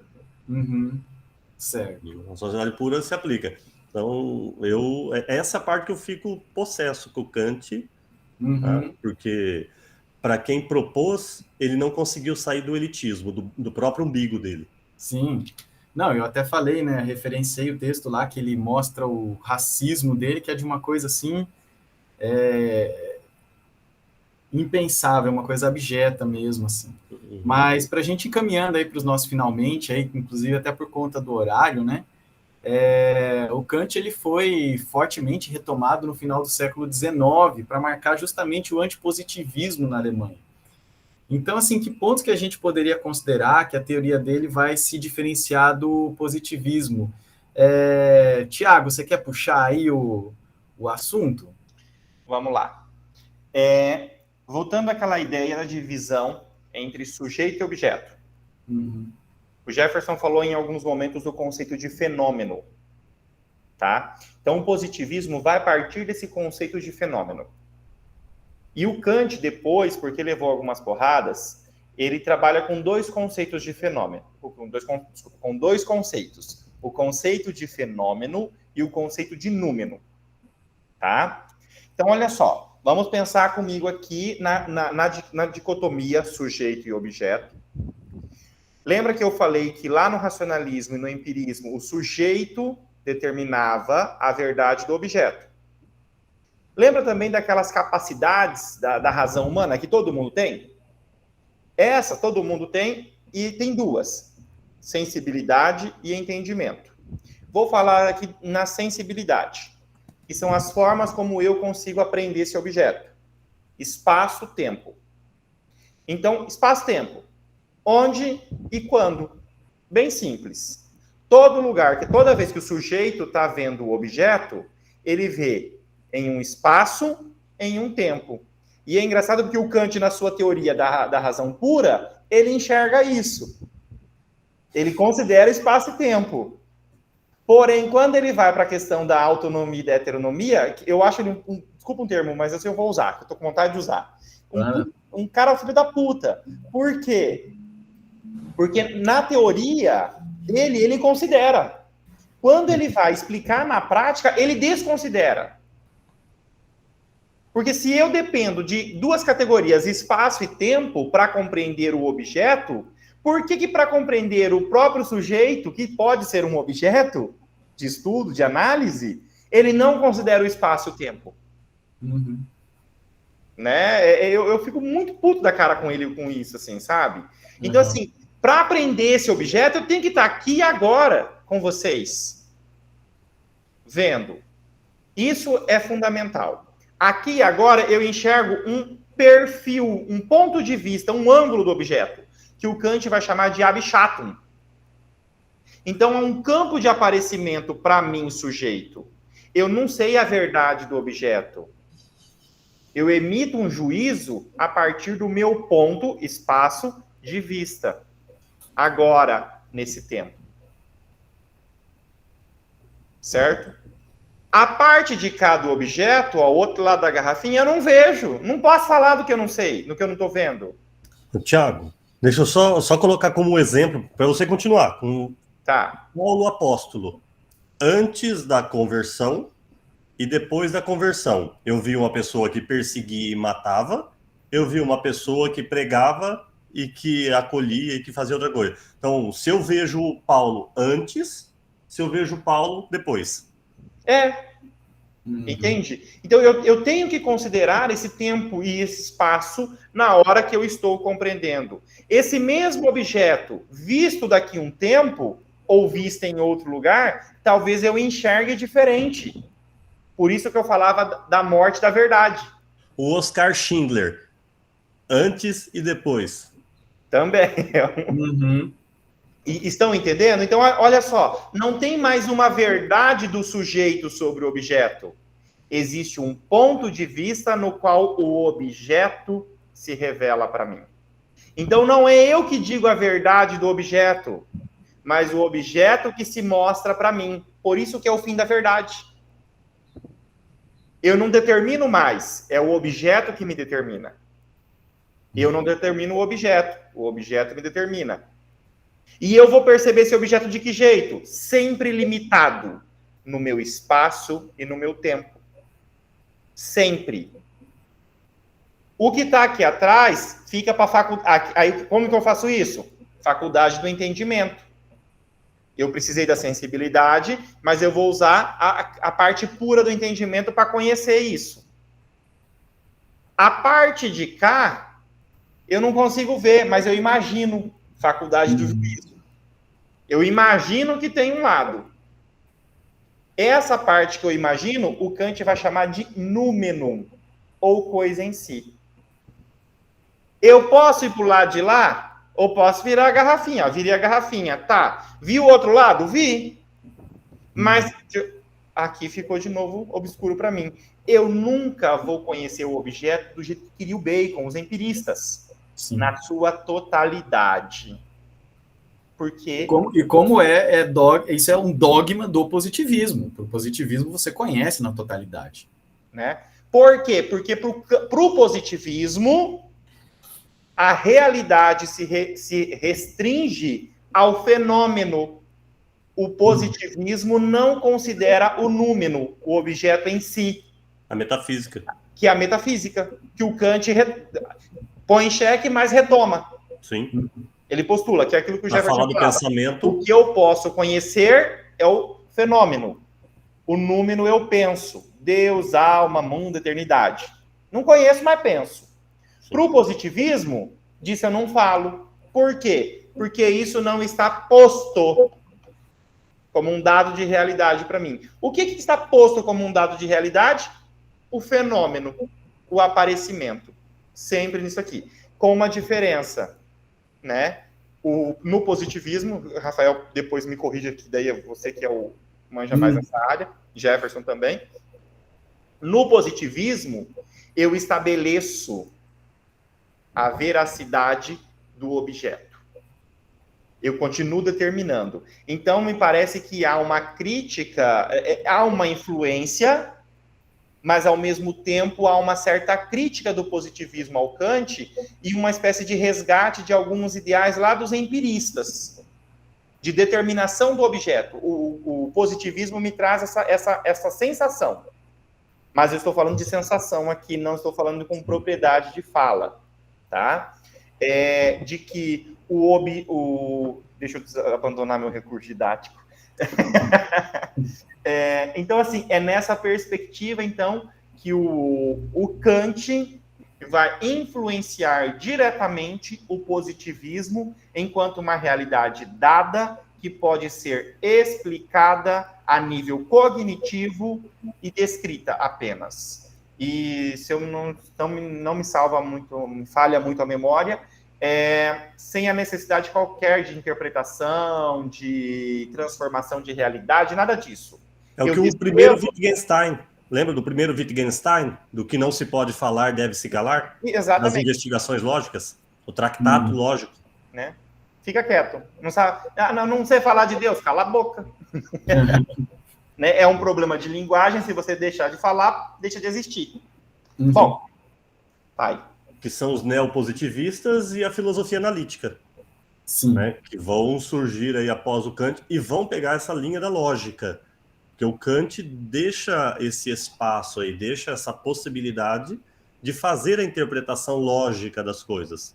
Mas é isso também que o Thiago observou bem, e é uma crítica e deixa a gente irado com o Kant, é porque ele consegue perceber o espaço e tempo na teoria, mas não consegue perceber o espaço e tempo na prática. E aí, se o sujeito é histórico e o sujeito se desenvolve e ele é autônomo, a autonomia faz com que as ideias se choquem. Senão seria robô, não seria autônomo. Sim. Se fosse para pensar todo mundo igual, não precisaria ter conflito.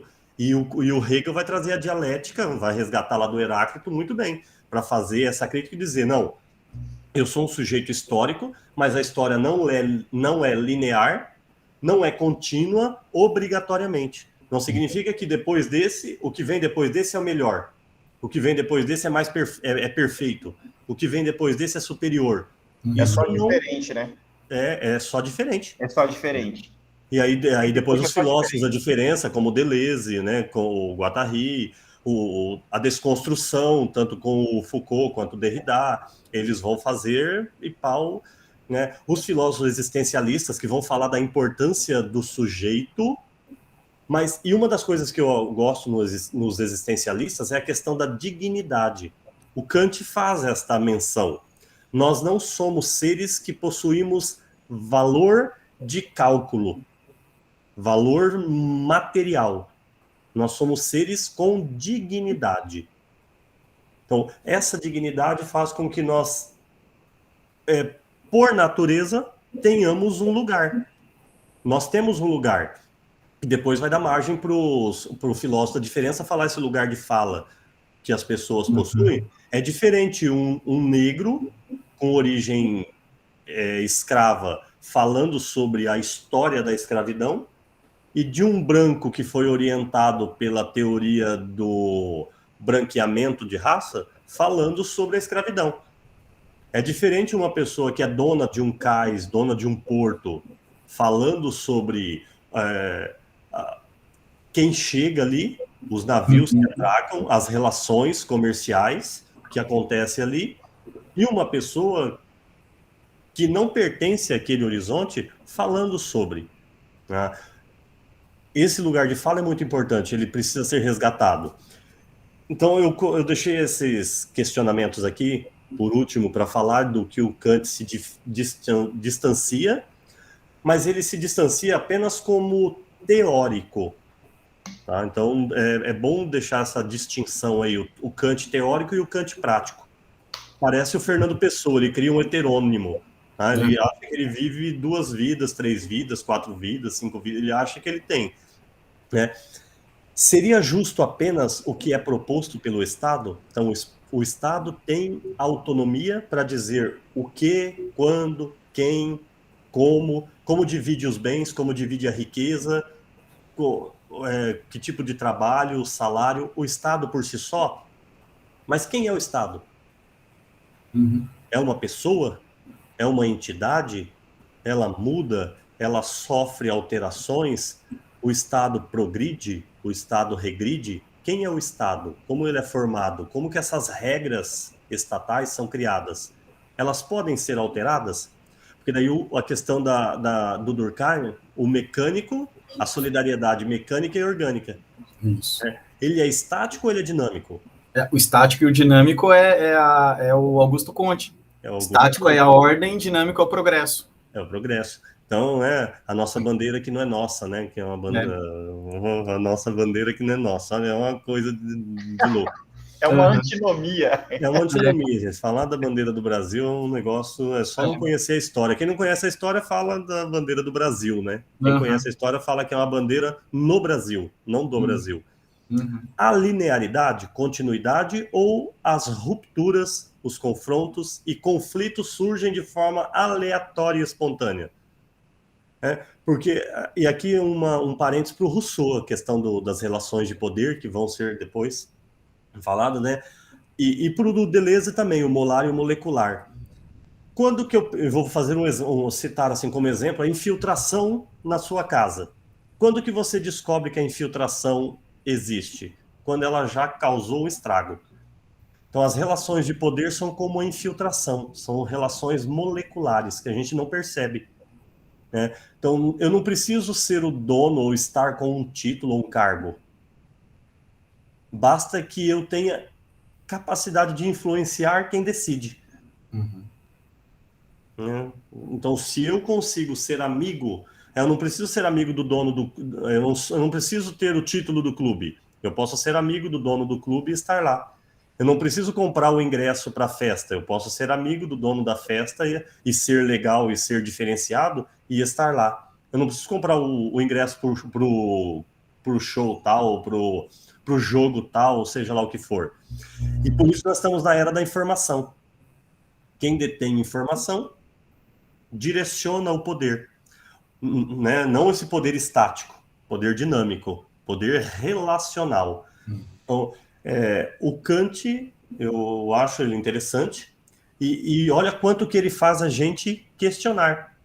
Né? E isso me fascina na filosofia. Não adotar eles como um totem, como um super-homem, como uma entidade capaz de resolver os meus problemas. É uma antifilosofia, né, Jefferson? Seria uma antifilosofia. Ter um autor assim, como um suprassumo, como um deusinho, é uma antifilosofia. Não rola isso, né? Não. Isso seria o absurdo que os filósofos pessimistas, né, a crise da razão, o Schopenhauer, o Kierkegaard, o Schopenhauer, o Kierkegaard não, porque o Kierkegaard tem a questão da religiosidade como, né, o estágio da religião lá é superior. Mas o Schopenhauer, sim, esse pessimismo que leva ao absurdo. Então, não ter endeusamento, não ter o totem, ele está certo. O esclarecimento. Então, isso do Kant, o esclarecimento, eu acho super válido. Não um esclarecimento ingênuo, né, dissociado da prática.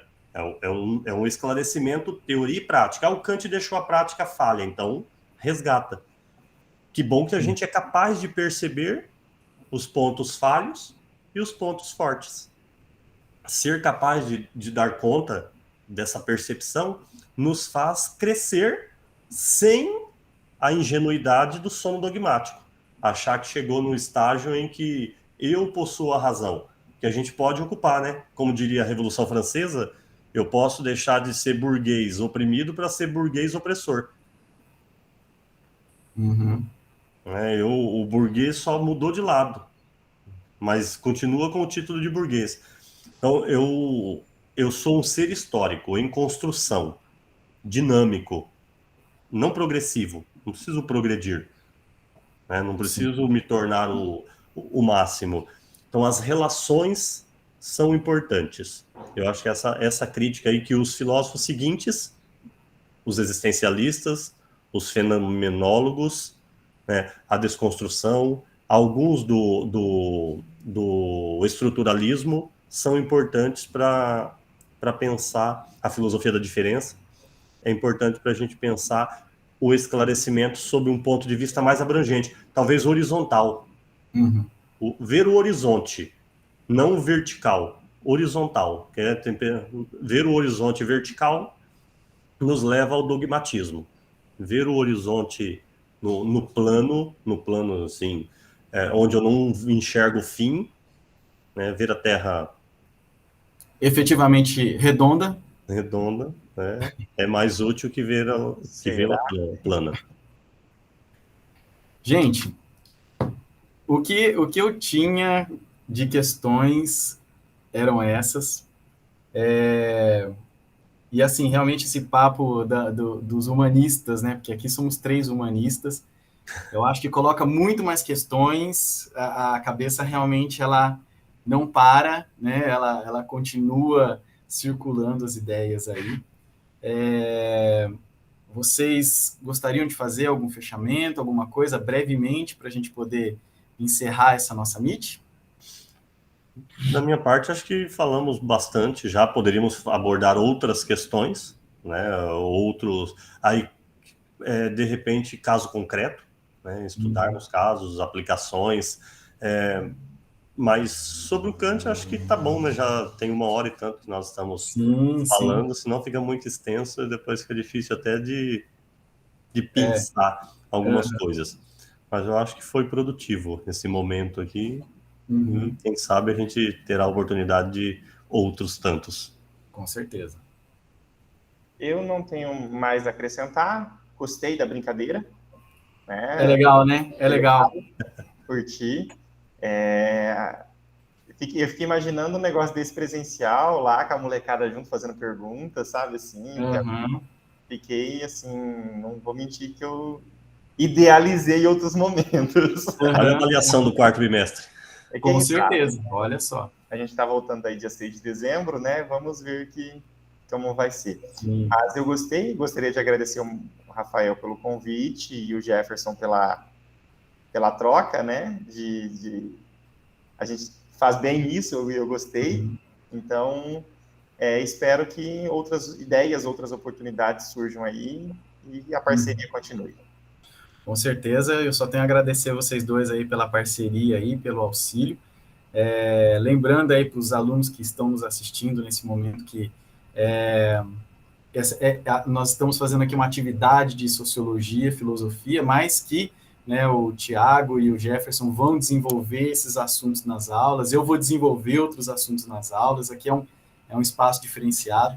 Eu acho que essa ideia da tecnologia, sabe, Tiago, ela é bacana porque, assim, a gente pode fazer a atividade e, a partir dela, trazer as falas dos alunos em sala de aula. Eu acho que dá para a gente brincar com muita coisa, porque é como eu falo, o processo de dúvida nas ciências humanas é diferente do processo de dúvida nas exatas, né? Porque, assim, o professor está lá desenvolvendo um cálculo no quadro, na hora que você olha, você fala assim, cara, eu não sei, não entendi como que ele pulou de uma linha para outra. Ou então, na hora que você chega em casa, você vai fazer um problema, você fala, cara, não vai. Então, você sabe que ali você tem dúvida. E o problema das ciências humanas é justamente essa aparência, esse véu que a gente tem às vezes, que a gente acha que a gente não tem dúvida, mas, né, uma dúvida leva a outra, que leva a outra, que leva a outra, e a gente está sempre aí descortinando a realidade, né? É a ideia da dialética, inclusive, né? Como diria o burro do Shrek, né? É uma cebola, né, que tem camadas, que fede, mas ela também tem camadas, né? Então, eu só tenho a agradecer vocês dois aí pela parceria, tá? Vamos encerrando a nossa meet aqui, realmente o horário já, né, tá ótimo para a nossa criançada aí. Vou interrompendo aqui a gravação, espero que todo mundo aí fique bem, fique com saúde, né? E a gente vai se vendo por aí. E procure aí a gente, nós 3, qualquer um dos 3 professores, estamos disponíveis nos canais aí que a gente já passou para vocês. Em breve a gente vai se ver junto, em breve a gente vai estar podendo abraçar vocês, né? Mas enquanto isso, né, a gente tem aí os nossos zap, vamos poder abraçar, né, Thiago, abraçar, né, e outros contatos físicos também, né? E em breve a gente vai estar aí com a galera. Tchau, tchau, gente, até mais.